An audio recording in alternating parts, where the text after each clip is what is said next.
My people, today we're traveling back almost a century to a moment in African history that is as bold as it is forgotten. A moment when tens of thousands of women, farmers, traders, mothers rose up against one of the most powerful empires on earth and won. The year was 1929. The place, southeastern Nigeria. And the spark, a single argument between a widow and a British tax official. But what happened next? It would grow into one of the largest anti-colonial revolts in African history, led not by armies, not by politicians, but by women. These women shut down markets. They marched from town to town, singing war songs that sent chills down the spines of colonial officers. They surrounded government buildings, cut telegraph wires, and refused to move until they were heard. And for weeks, the British couldn't contain them. This is the story of the Aba Women's War, a movement that challenged the very foundations of colonial rule, redefined women's political power, and proved that resistance doesn't always wear a uniform or carry a gun. But like many stories of African resistance, it has been buried under the weight of time, erased from our textbooks and remembered, if at all, as just a riot. It was not a riot. It was strategy. It was solidarity. It was the power of a people refusing to be silent. Today on The Breakdown, we're going to bring this history back to life. Who these women were, how they organized, what they achieved, and why their courage still matters in our fights today.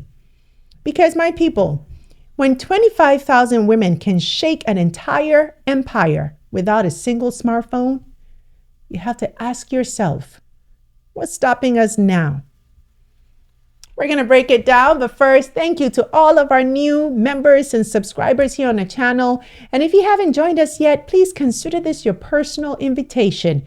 Hit subscribe and tap the alert so you never miss a new release from us. Because here on The Breakdown and PanaGenius TV, we're having conversations you will not find anywhere else.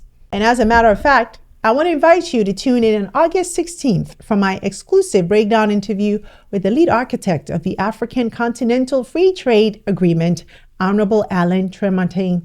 We discuss why 7 years later, the promise of a multi-trillion-dollar integrated African market is still delayed and stuck in limbo. You can find the link to the video in the description box. Oh, it's going to be a good one. And if you enjoy this episode, don't just scroll past it. Leave a comment. I love hearing from you. Share it with your group chats and drop a super thanks to support our channel. All right, now, let's get into it. So to understand how the Aba Women's War began, you have to first understand the world these women lived in. Southeastern Nigeria in the 1920s was under British colonial rule. Now, here's the thing. The Igbo people didn't traditionally have kings or centralized rulers.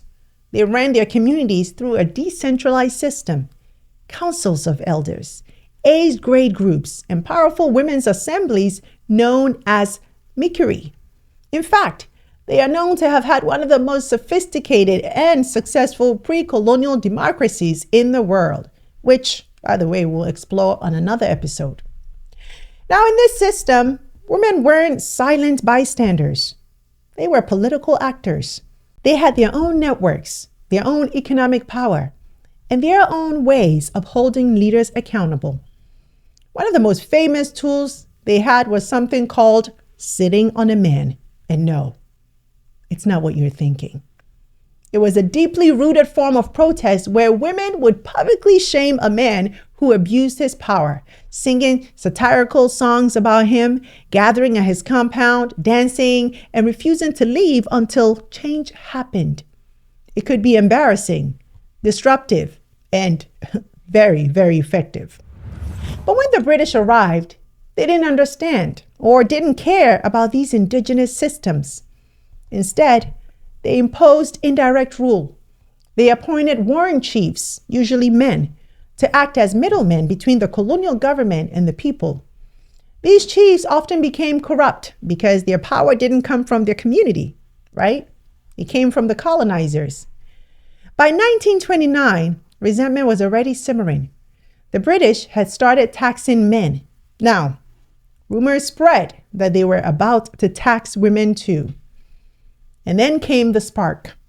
According to historical accounts, in a town of Oloko, a widow named Wanyeruwa was approached by a colonial census official, a man working under the local warrant chief. He asked her to count her goats, her sheep, her people. In Igbo society, that kind of counting was a warning sign. It usually meant taxation was coming. And Wanyeruwa refused. She told him, "Was your mother counted?" Basically saying, "You don't tax women here." Now the exchange got heated. The official allegedly grabbed her by the throat. And that was it.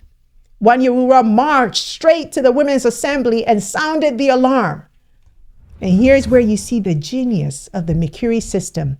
Within days, without phones, without social media, word spread from village to village. Women left their farms, their markets, their homes. Some walked miles. Others traveled for days. They carried palm fronds, the ancient Igbo symbol of peace. But in this case, a warning. We have come together, and we will not leave until justice is done. And this wasn't chaos. This was coordinated resistance, rooted in a system the British didn't understand. Mercury, the women's assemblies. These networks allowed them to plan marches, send envoys to other towns, and decide collectively where to strike next. Their tactics were brilliant. They surrounded colonial offices, chanting and singing war songs that named and shamed corrupt warrant chiefs. They shut down markets to choke off tax revenue. They destroyed or occupied native courts, making it impossible for the colonial government to operate.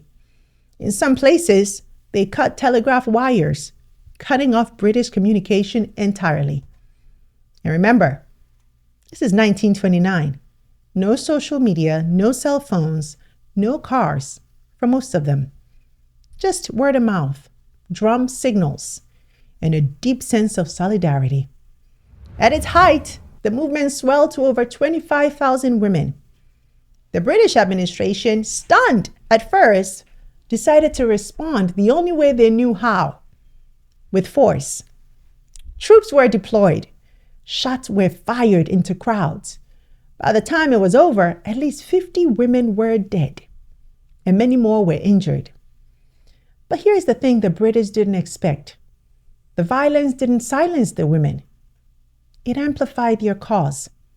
The whole of southern Nigeria was now talking about the uprising, and the colonial government had no choice but to listen.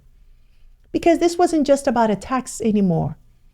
It was about who had the right to lead, who had the right to speak, and whether the British could ever truly govern a people who refused to be governed on someone else's terms.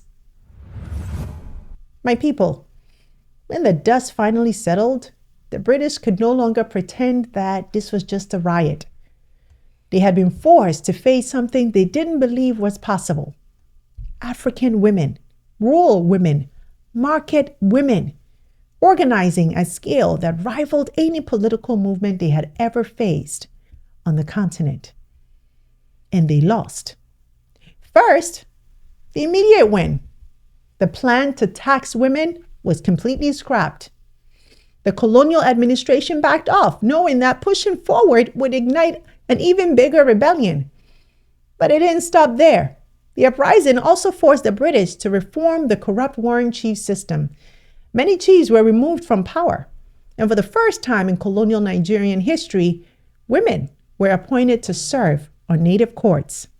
Now, was it perfect? Of course not. These reforms didn't end colonialism. They didn't erase exploitation, but they cracked the system, showing the British that their rule was not absolute, that even under occupation, the people could force change. And the legacy? The Aba Women's War became a blueprint for grassroots activism across Nigeria. It inspired anti-colonial movements that followed in the 1930s, 40s, and 50s. It showed that protest didn't have to come from guns or political elites. It could come from the people, organized in their own cultural language, on their own terms. But perhaps the most important lesson is this. The Aba Women's War was built on networks, relationships, and a shared understanding of justice that went deeper than politics. These women knew that their strength came from unity. They didn't just fight for themselves. They fought for their daughters, their neighbors, their markets, and their future. And my people, that's a lesson we are still struggling to learn today. Because if 25,000 women without phones, without cars, without $1 from an NGO could shut down the British Empire's local machinery in 1929, what excuse do we have now? The Aba Women's War is not just a story about the past. It is a message to the present, a reminder that ordinary people, armed with nothing but unity, strategy, and courage, can move mountains. In 1929, these women had no social media campaigns. All they had was each other, and that was enough to shake the British Empire to its core. Today, at a time when we face corrupt leaders, exploitative systems, and outside powers trying to dictate Africa's future, it's easy to feel small. It's easy to believe the lie that change is only possible when someone powerful gives it to you. But the Aba women didn't wait for permission.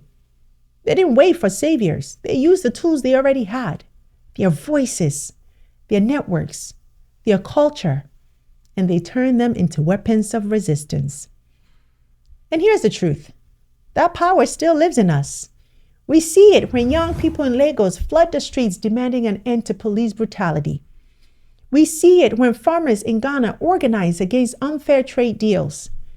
We see it when the African diaspora comes together to send resources back home in times of crisis.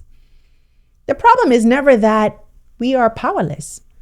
The problem is that we're too often divided, and division is exactly what oppressive systems feed on.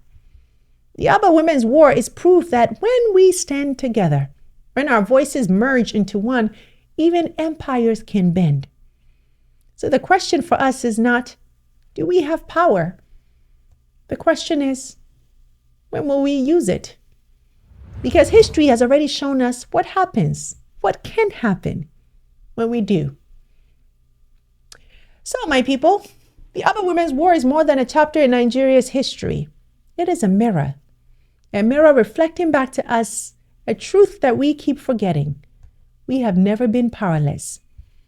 In 1929, these women didn't just protest attacks. They redefined what power looked like.